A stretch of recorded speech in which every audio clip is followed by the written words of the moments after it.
But I had a meeting with Mark Moore. The county went to 10-hour workdays, which benefits them a lot more, because by the time you mobilize to the job site or demobilize every day, I mean, them hours, if it takes you, like Mark said, well, I mean, what if you had to go to Sardinia? You know, well, it takes him 25 minutes to get there in a dump truck. You can see that. You're taking one whole day of that out. It's not so bad for us because we can get to our job site in 10 minutes or less. But still, you're getting 2 hours a day more work out of your employees, no matter how you look at it, because there is no mobilizing or demobilizing, and you're cutting utility costs down on another day, which would be Friday. You're saving on gas. Again, it's little, but the biggest part to me was the Monday through Thursday. No matter how you cut it or slice it, you're getting 2 more hours of work out of your employees each day by cutting out the running time on Friday. So I wanted to get with Jeff Smith before the meeting. I haven't had a chance to. I guess I want to hear your guys' thoughts on that. The biggest thing that's brought up when I brought this up to my outside guys was, what if we get locates in on Fridays? You have 48 hours to have them marked. If it's not an emergency, usually they're not waiting for it. They won't do it within 48 hours, is what I'm saying, or right at the 48-hour mark. If it's an emergency, that's what I got a guy on call for. You know, he can come in, do the locate or whatever. I asked Mark Moore, I said, did you have a lot of trouble with people calling, you know, well, whatever, salesmen, whatever, on Fridays? He said, Rick, for about 3 months, he said, I'd come in on Monday after being on Friday, and he said, I'd have 10 or 15 messages to return. And he said, after about 3 or 4 months, he said, then people figured out that, you know, hey, they're not working on Fridays. And there's a lot of utilities out there, a lot of highway departments, that they are going to a 4-day work week because it does save a little bit of money. The days are longer, 10-hour days, but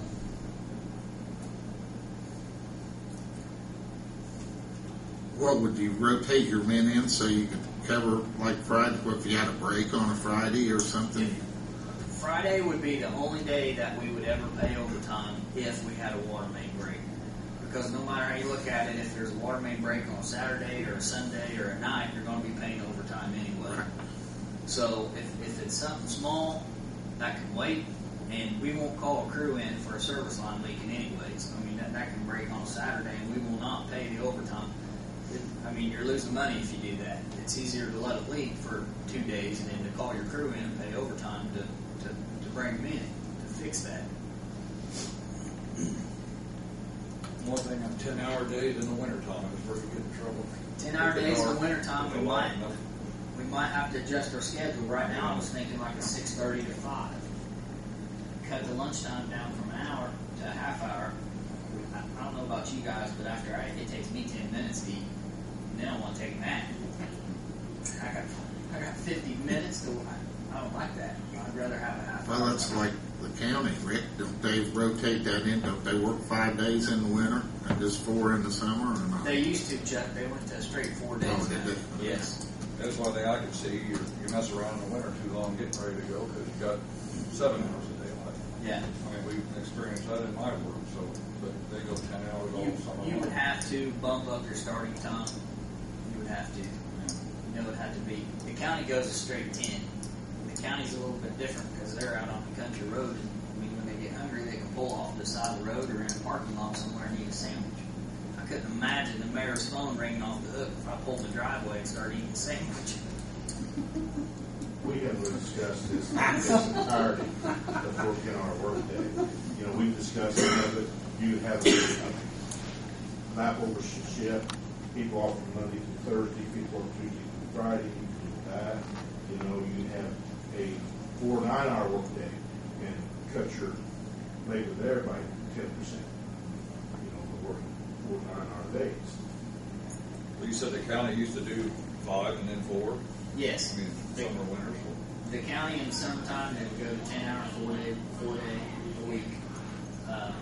In the the summertime, or summertime is 4 days, wintertime is 5 days. Last winter, Mark decided that it was feasible to stay on the 4 10-hour days.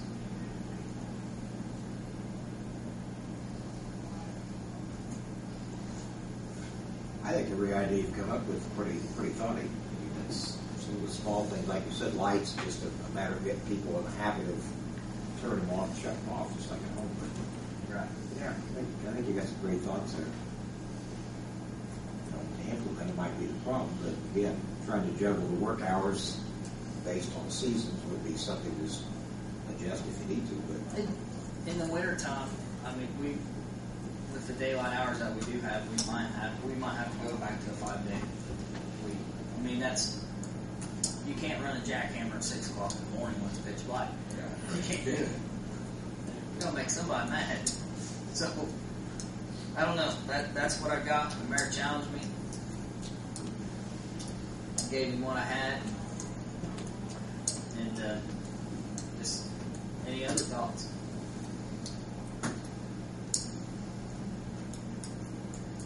It's wonderful job. The lights I wouldn't worry about so much because that place runs 24 hours a day. So There's more ways for them to come up with that cost as well. was that right? What happened by the end of the year?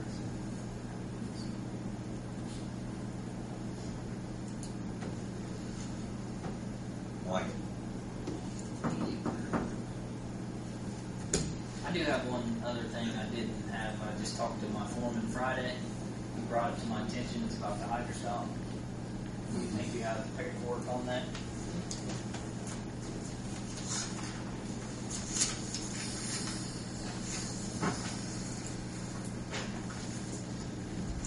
The existing hydrostop machine that we have right now works fine.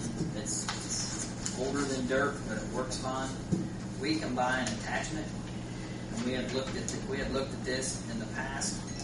Now it's starting to show its face where we need more and more wet taps.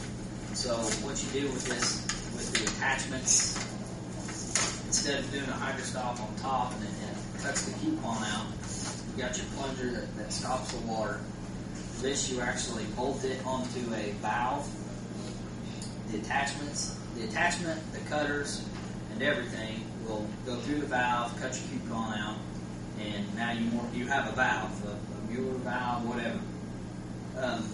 For the attachments and the cutters and everything to do that, I keep in mind when we looked at this before was June 2nd, 2008. Was when I'm assuming that the price might have went up some. Again, I just got this Friday. I can try to keep using this term, but I like it, their feet to the fire and say, hey, we got a quote from 08, can you still do that? But anyway, it cost us roughly $4,000 to have O'Meara's come in and do a wet tap. Right now we have 2 lined up to do. We're running a new main down Bryan Street from Broadway. We're discontinuing an old 2-inch galvanized line. We're going to run 8-inch C900 and put a fire hydrant down there because there is no hydrants. We have one there, and when we go back to do the 12-inch line extension on Greenview, we will need a wet tap on the Greenview portion to tie them lines back in. We can get the whole setup that we need for $5,350 if I can get this quote pushed through. I would like to get this approved. If I can't get it for that, I will come back to the next board meeting and kind of give you an update on, pricing wise. Again, this is 1.5 years old, so almost 2 years old. Can we get that in time to do these 2 line taps? Right? Yes, we have our pipe on site. When Chris contacted Boomer or Mark Crover to come out and do the wet tap, he's the one who brought it to our attention. Hey, you guys have got 2 of them lined up that's going to pay for the attachments and the cutters to do this. And that's when Chris dug us back out of his file and explained it to me. We're looking at $8,000 in 2 taps, not knowing, what's coming in a couple more months down the road. But yes, Chuck, we get this in time because I've got that project on hold until I brought this to you guys. So is the Greenview project, is that one we talked about a month ago? We did talk about it, and I'm not saying we're gonna do it